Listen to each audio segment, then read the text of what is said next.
I'm Tracy Sable. The war in Iran and Operation Epic Fury showing no immediate signs of ending.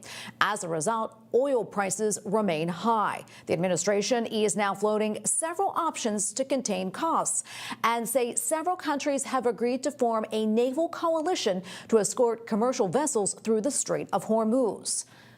The administration predicts the war will end in weeks, but President Trump says the U.S. isn't ready to make a deal with Iran because the terms are not good enough. The president also threatened to delay his trip to China next month if President Xi Jinping does not take similar action. We are expected to hear more from the president from the White House just before noon. Meanwhile, Israeli troops began targeted ground operations in southern Lebanon. The IDF says a limited offensive is aimed at taking out key Hezbollah strongholds. Joining us now is retired Army Lieutenant Colonel, President of Project Sentinel, and as well as author of Comrade Ayatollah Amir Fakhravar. Amir, great to be with you. I think we're going to get Tony Shaffer in just a minute, but I want to start with you. President Trump wants other countries to take action by sending their own warships to defend the Strait, and he says that it could be bad for the future of NATO if they do not.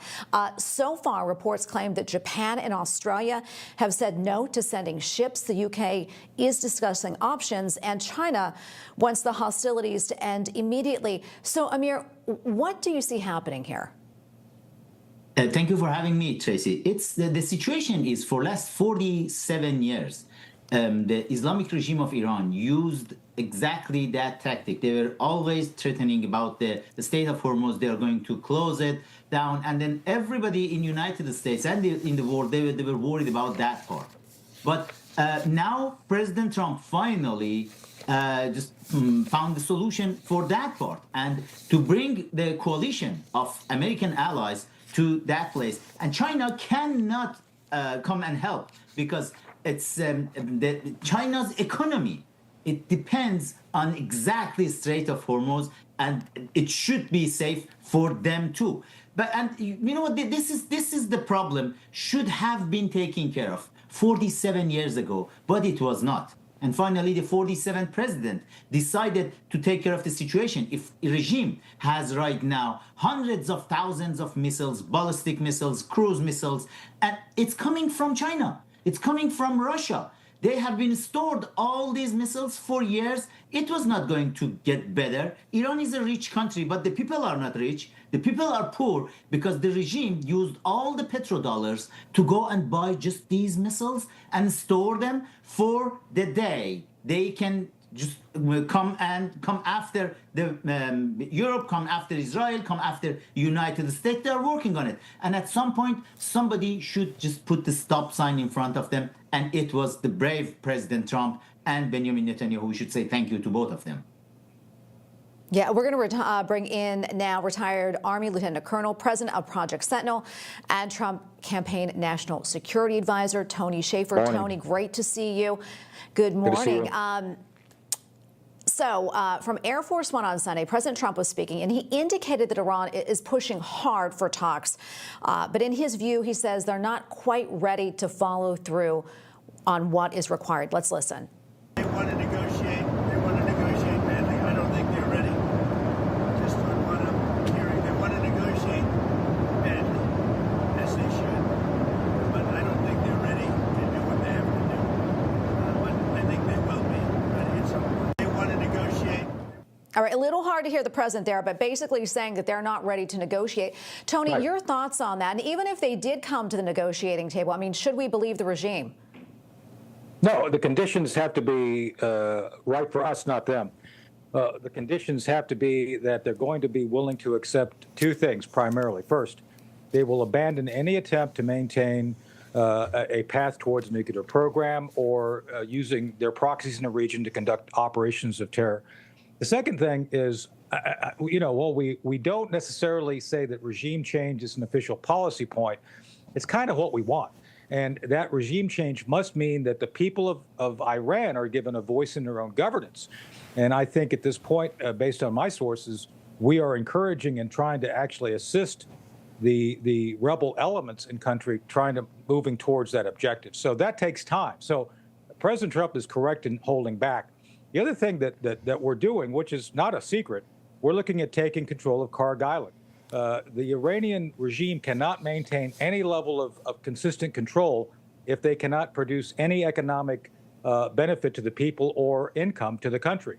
So I think at this point, if they don't comply with what President Trump, that is, the Iranian government, comply with what President Trump is demanding, they're going to see their economic resources removed from their ability to use, just like we did in Venezuela. So that's what's coming if the Iranian government doesn't comply with what President Trump is asking. Yeah, Amir, Tony mentioned regime change. On the ground, Iran, reportedly about 500 people are accused of sharing information with so-called enemies. They've been arrested. What does this tell you about what's happening right now on the internal pressure in the regime and what we're seeing from the Iranian people? Clearly, they want to change.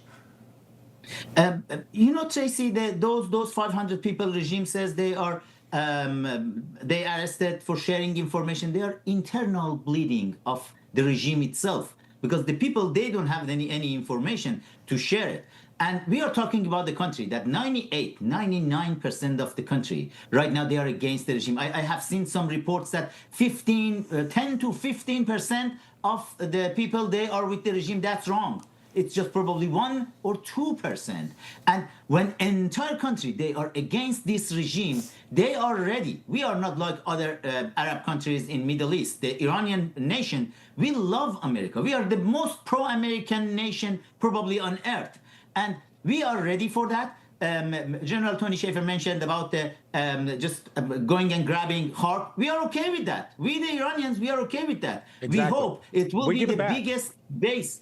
Yeah, we know you don't want it to have it, because you have 15 base in Japan and it's all safe. The Japanese, they love it. Yeah. We love Americans. We can trust them. We cannot trust Russians and Chinese. I gotta jump in right. I hate to cut you off, Amir. I gotta jump in. Please stand by, because we have our foreign correspondent standing by in the UAE. We got to go to him, but stand by. We're going to bring in now Inzama Rashid. He is standing by for us live from the UAE at the Strait of Hormuz. Great to see you. Tell us what's going on right now. Well, Tracy, look, ships aren't passing through. That's the bottom line. In fact, very, very few.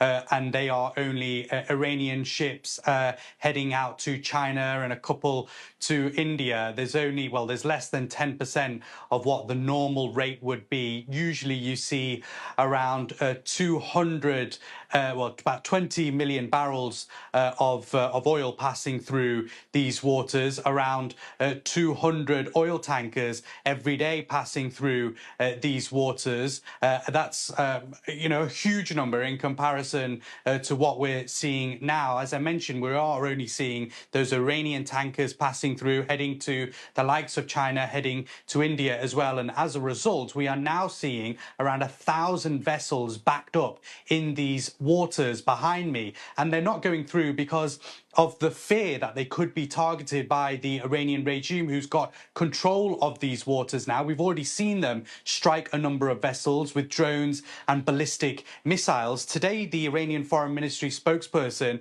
in a press conference had said that countries that aren't involved in this aggression on Iran have managed to pass and they won't attack them. That's not entirely true, because we saw a Thai flag carrier over the last couple of days that was targeted by the Iranian regime. 3 of the crew members still missing at sea. So it's not entirely true that they're not targeting countries that don't really have a sword in this fight.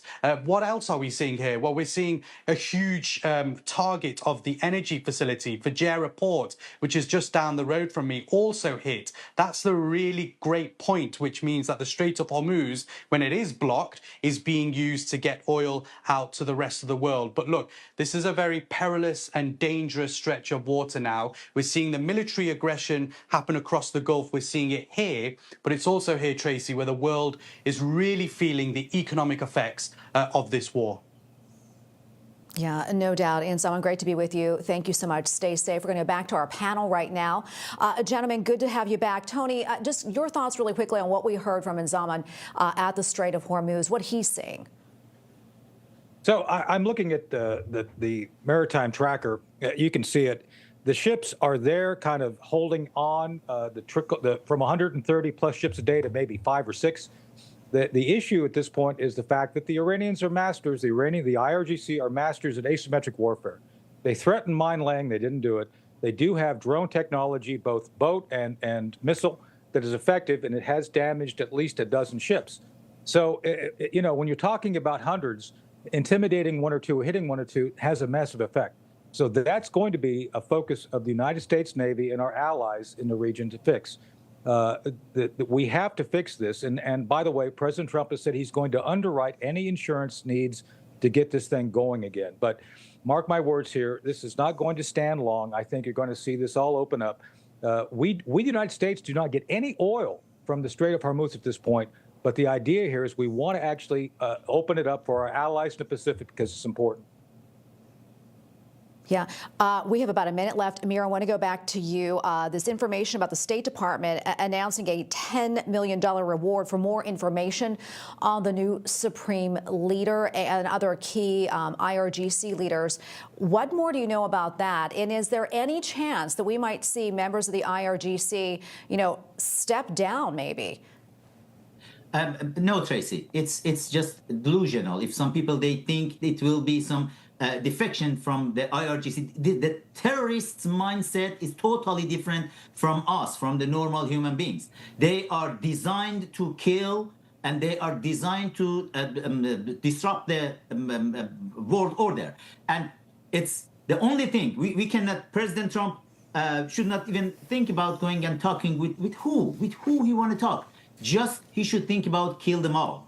We, the Iranian people, we are okay to see all these 1% of terrorists who have been occupying this country, the great country of Iran. We are totally okay to see them all killed. And then 99% of Iranians can breathe and can join the society of civilized world.